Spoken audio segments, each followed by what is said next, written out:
اللهم صل على محمد وآل محمد. سلام متابعني.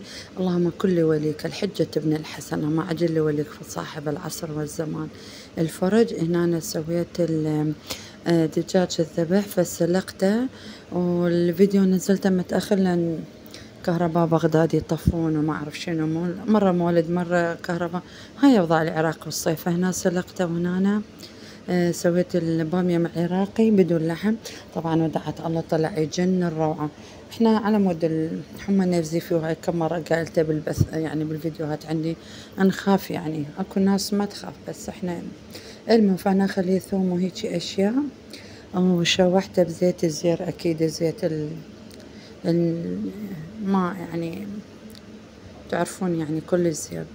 وخليت هذا المعجون اللي أخذت من عنده كرتون، أنا أستعمل هذا وأستعمل جوكر همينة، وخليت من هذا المعجون وشوحته.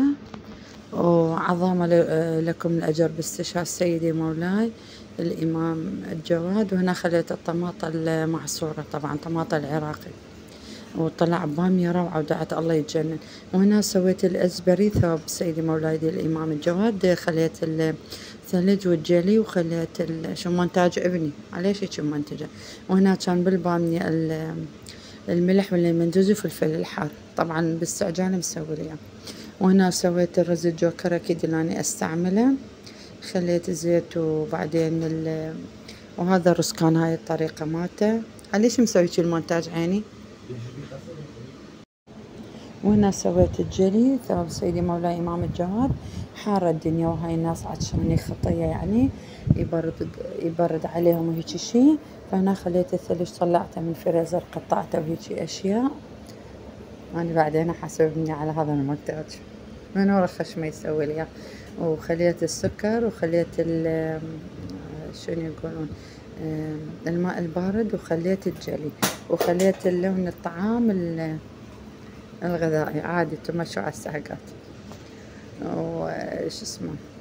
وطبعا كان جلي روعة ودعت الله وعيني النبي جنن. أنا يا أولادي سويت مرتين، وزعت للناس وسويت لنا، وما خلوا لي، قلت ما خليتوا لي، قال أكلناه بعد.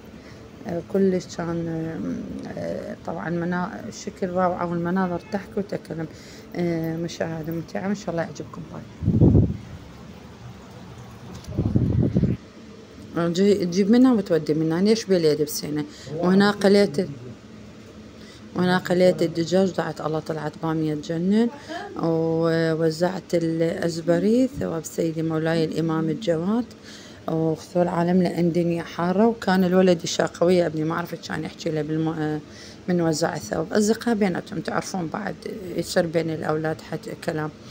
ومن زرت دعيت لكل متابعيني أمانة الله، كانت الزيارة ازدحام ما شاء الله كلش قوي، ودعيت لكل متابعيني وطلب مني الدعاء، وأدعي له إن شاء الله يا رب يقضي حوائجكم وينطي مرادكم، والعودة إن شاء الله بالصلاة على محمد وآل محمد كل سنة.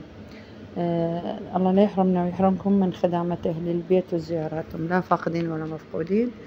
ودعيت لكم بالزيارة يا الله يقضي كل حوائجكم.